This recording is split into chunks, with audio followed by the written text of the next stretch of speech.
அனைத்து ஊடக நண்பர்களுக்கும் பத்திரிகை நண்பர்களுக்கும் வணக்கம். இன்றைய தினம் அனைத்து இந்திய அண்ணா திராவிட முன்னேற்ற கழகம் தேசிய ஜனநாயக கூட்டணியில் அங்கம் வைக்கின்ற அதிமுக கட்சியினுடைய சார்பாக எடப்பாடி சட்டமன்ற தொகுதியிலே போட்டியிடுவதற்கு நான் இன்று வேட்புமனு தாக்கல் செய்துள்ளேன். பல்வேறு தொகுதிகளில் தேர்தல் பிரச்சாரம் மேற்கொண்டிருக்கீங்க. மக்களுடைய மனநிலை எப்படி இருக்கு? பிரகாசமா இருக்குது. வெற்றி வாய்ப்பு அதிகம் உள்ளது. 214 தொகுதியில் 210 தொகுதியில் வெல்லுவோம். இதேதான் திமுகவும் 200 தொகுதிகளுக்கு மேல அவர் அவருடைய கருத்து சொல்றாங்க. எங்களுடைய கருத்து நாங்க சொல்றோம். சார், நேற்றுக்கு பிரச்சாரத்தில் தேமுதிக விமர்சித்ததா சொல்றாங்க. 6% வாக்கு வங்கி தான் உங்களுக்கு இருக்குன்னு சொல்லி இருக்கின்ற நிலை எதுதானே? உங்க பத்திரிகையில் ஊடகத்தில் வந்த செய்தி தான் நான் சொல்றேன். என்ன குற்றச்சாட்டு சொல்றாங்கன்னு சொன்னா அதுக்கு பதில் சொல்ல தயார். இல்லையே, நான் தெளிவுபடுத்திட்டேன். எல்லா பத்திரிகையில ஊடகத்தில் வந்திருக்குது. 2026 கொடுப்பேன்னு சொன்னேன். அவர்களுடைய மனநிலை வேறையா இருந்தது. கூட்டணி மாறிட்டாங்க. திமுக கூட்டணியில பல்வேறு இடங்கள்ல விடுதலை சிறுத்தைகள் கட்சி சின்னம் கூட வரைய மாட்டேங்கிறாங்க. இன்னொன்னு அவர் பேரை கூட எழுத மாட்டேங்கிறான்னு சொல்றாங்க. அப்ப கூட்டணியில எப்படி பலம் சொல்லிட்டு இருக்காங்க? விடுதலை சிறுத்தை கட்சி தலைவர்கிட்ட கேளுங்க. பலம் சொல்லிட்டு இருக்காங்க. விடுதலை சிறுத்தை கட்சியுடைய தலைவர்கிட்ட கேளுங்க. ஏன்னா அந்த கட்சிக்கு தாங்கி பிடித்தவர் விடுதலை சிறுத்தை திருமாவளவன். அவர் தான் இந்த கேள்வி கேட்கணும். அவருக்கு கிடைத்த பரிசு அது. சார், தமிழகத்தில் மும்மொழி கொள்கையை கொண்டு வர இப்ப சொல்லுவாங்களா மோடி அவர்களும் அமித்ஷா அவர்களும் சொல்லி சவால் விட்டிருக்காரு ஸ்டாலின் அவர்கள். ஏன் திரு உதயநிதியை பள்ளிக்கூடம் நடத்திட்டு இருக்காரு, ஸ்கூலு சிபி ஸ்கூல் நடத்திட்டு இருக்காருல்ல. எல்லாம் அவையெல்லாம் நடத்தினா அதெல்லாம் வேணா எந்த மொழி வேணாலும் அனுமதிப்பாங்க. ஆனா கேள்வி மட்டும் கேட்கறீங்க. அவரை கேளுங்க. பள்ளிக்கூடம் நடத்திட்டு இருக்காரு, இப்ப ஒரு ஸ்கூல் நடத்திட்டு இருக்காரு இல்ல சிபிஎஸ்இ ஸ்கூல் நடத்திட்டு இருக்காரு இல்லையான்னு கேளுங்க. குடும்பத்தை சேர்ந்து நடத்திட்டு இருக்காங்க. எடப்பாடி தொகுதியில 8வது முறையா தொடர்ந்து வேட்புமனு தாக்கல் செஞ்சிருக்கீங்க. இந்த தொகுதியில பல்வேறு விஷயங்கள் ஏற்கனவே உங்க ஆட்சி காலத்தில் கொண்டு வரப்பட்ட பிஎட் கல்லூரி நிறைய விஷயங்கள்லாம் முடக்கப்பட்டிருக்குது. மறுபடியும் அது நீங்க வெற்றி பெற்று வரக்குள்ள அது மறுபடியும் அதாவது புனரமைக்கப்பட்டு திறக்கப்படுமா? அதுக்கு வாய்ப்பு. அனைத்து இந்திய அண்ணா திராவிட முன்னேற்ற கழக ஆட்சியில எந்தெந்த திட்டத்தை கொண்டாந்தமோ அந்த திட்டங்கள் முழுவதும் தொடரும். இங்க மட்டுமில்ல, எடப்பாடி சட்டமன்ற தொகுதி மட்டுமில்ல, தமிழ்நாட்டில் இருக்கின்ற 214 தொகுதியிலும் அதிமுக ஆட்சியிலே கொண்டு வரப்பட்ட திட்டத்தை அரசியல் காழ்ப்புணர்ச்சியின் காரணமாக திராவிட முன்னேற்ற கழக அரசு நிறுத்தப்பட்டிருந்தால் அந்த திட்டங்கள் அனைத்தும் மக்களுடைய நன்மை கருதி தொடரப்படும். தொடர்ந்து ஒவ்வொரு பிரச்சாரத்திலையும் தேர்தல் நடக்கிறது தமிழக தேர்தல். ஆனா இது டெல்லிக்கும் அதே மாதிரி பாஜகவுக்கும் திமுகவுக்கும் அப்படிங்கிற ஒரு நெரேட்டிவ் செட் பண்ணது என்ன காரணம் நினைக்கிறீங்க? அவர் வேற வழி இல்ல, ஒன்னும் தெரியல. நடக்கிற தேர்தல் சட்டமன்ற தேர்தல்.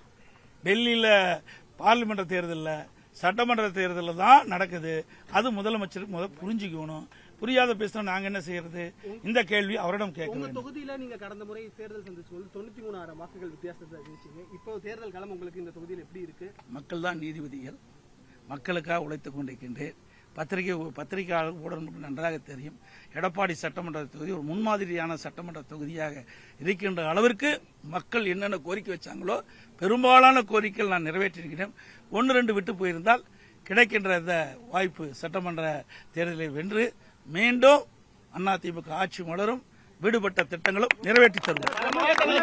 இன்னும் சொல்ல போனா 100 ஏரி திட்டம் வேண்டுமென்றே திட்டமிட்டு நான் எந்த இடத்துல அடிக்கல் நாட்டினோ அந்த இடத்துல இன்னும் தண்ணி வரல. எவ்வளவு சோதனை வேதனை. இன்றைக்கு மேட்டூர் அணை நிரம்பி உபரியாக தண்ணீர் வெளியே திறக்கப்படுகிறது. உபரியாக வெளியேறுகின்ற பொழுதுதான் நீரேற்றின் மூலமாக வறண்ட ஏரிகளுக்கு நீர் ஏற்படும். ஆனால் இந்த ஆட்சி வந்த பிறகு வேண்டுமென்றே திட்டமிட்டு எடப்பாடி சட்டமன்ற தொகுதி மற்றும் பல சட்டமன்ற தொகுதிக்கின்ற ஏரிகள் நீர் நிரப்பதை அரசியல் காழ்ப்புணர்ச்சி காரணமாக நிரப்பாமல் திட்டமிட்டு புறக்கணித்தது. மீண்டும் அதிமுக ஆட்சி மக்களோட துணையோடு வளரும்.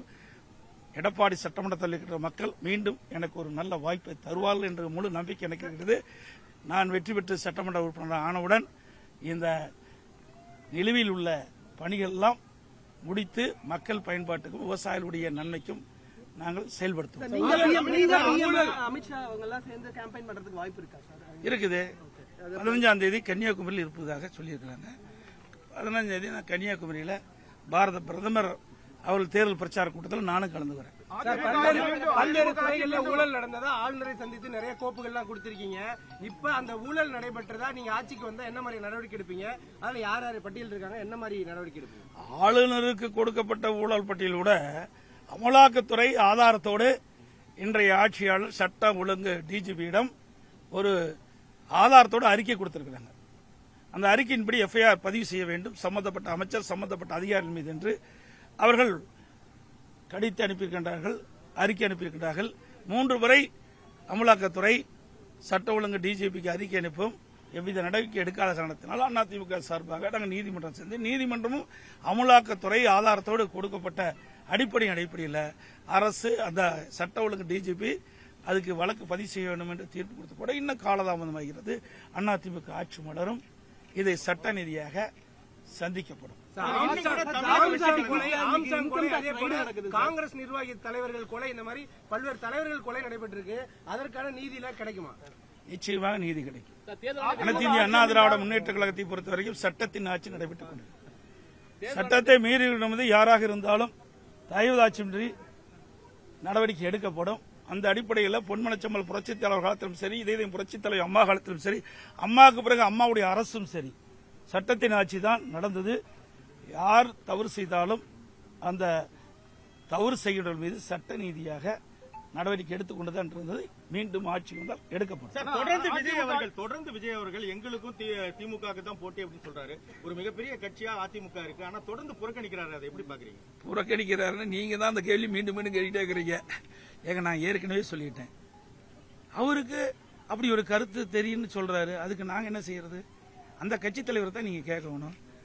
அதிமுக பிரதான எதிர்கட்சி, 31 ஆண்டு காலம் தமிழகத்தில் ஆட்சி புரிந்த கட்சி, பல்வேறு திட்டங்களை கொண்டு வந்து நடைமுறைப்படுத்தி மக்களிடத்தில் மிகப்பெரிய வரவேற்புள்ள கட்சி. எங்களுடைய கட்சி மக்களிடத்திலே நன்மதிப்பு பெற்றமில்ல, மீண்டும் ஆட்சிக்கு வர வேண்டும் என்று மக்கள் எதிர்பார்க்கின்ற கூட்டணி அதிமுக தலைமையில் அமைக்கப்பட்டிருக்கிறது. அதனால மற்றவர் தலைவர் சொல்வதற்காக எங்களுடைய கட்சி அவர் விமர்சனம் செய்வது சொல்லுவது அறியாமையின் வெளிப்பாடு.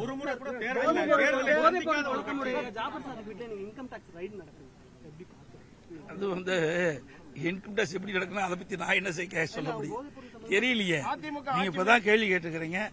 உங்களுடைய பத்திரிகையிலே ஊடகத்தில் வர செய்தி வச்சு தான் நான் பதில் சொல்றேன்.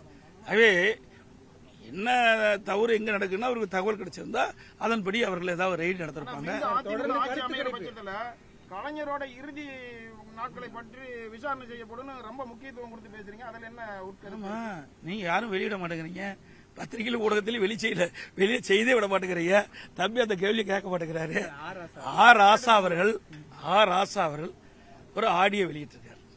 அந்த ஆடியோ தமிழகம் மட்டுமல்ல இந்திய அளவில் வைரலா பரபரப்பா பேசப்படுகிறது. அதைத்தான் நான் கிருஷ்ணகிரியில சொன்னேன். இது மாதிரி பேசியிருக்காரு, அது ஒரு கருத்தை சொல்றாரு. திரு கருணாநிதி அவர்கள் உடல்நிலை சரியில்லாத போது வீட்டு சிறையில் வைத்ததாக ஒரு சொல்றாரு. அதோட பட்டியலின மக்களை பாகுபாடு பார்க்கறதா சொல்றாரு. அப்புறம் கலைஞர் தொலைக்காட்சிக்கு பணம் கைமாறியதாக அதில் வர செய்திகள் நாங்களா சொல்லல, அந்த வலைதளத்தில் வந்த செய்தியில் இணையதளத்தில் வந்த செய்தியின் அடிப்படையில் தான் நான் கருத்து சொன்னேன். அது அவர் மீது தகுந்த நடவடிக்கை எடுக்கிறத விட்டு என் மீது பாய்வதற்கு என்ன இருக்குது, அதான் நான் தெளிவுபடுத்தினேன். இந்த வந்த செய்தி உங்களுடைய திராவிட முன்னேற்ற கழக துணை பொதுச் செயலாளர் முன்னாள் அமைச்சர் திரு ராசா அவர்கள் பேசியதாக ஆடியோவில் வந்த செய்தி தான் நான் தெரிவிக்கிறேன்.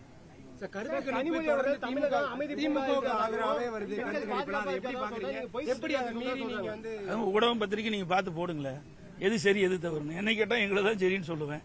நடுநிலையோட செயல்படுங்க. சொல்றேன், இந்த இடத்துல சொல்றேன், அனைத்து இந்திய அண்ணா திராவிட முன்னேற்ற கழகம் தான் ஆட்சி அமைக்கும். அனைத்து இந்திய அண்ணா திராவிட முன்னேற்ற கழக தலைமையில் அமைக்கப்பட்ட தேசிய ஜனநாயக கூட்டணி தான் அதிக இடங்களில் வெல்லும். அதிமுக பெரும்பான்மை இடங்கள் வெற்றி பெற்று பெரும்பான்மையோட அதிமுக ஆட்சி அமைக்கும். நன்றி.